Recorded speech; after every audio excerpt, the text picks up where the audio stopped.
So to be great in this business, it's in the recognition of others. You have to delegate, delegate, delegate to others, or delegate to systems and processes and resources that you don't have, that other people have.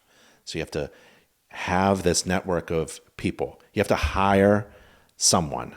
You can't do it alone.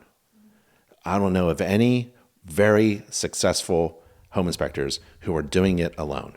They always have someone else doing some other work for them. The best thing for a home inspector, and it happened to me, is when I realized that I don't have to be the greatest inspector. There's always going to be someone who's a better inspector than you. And you should hire that person.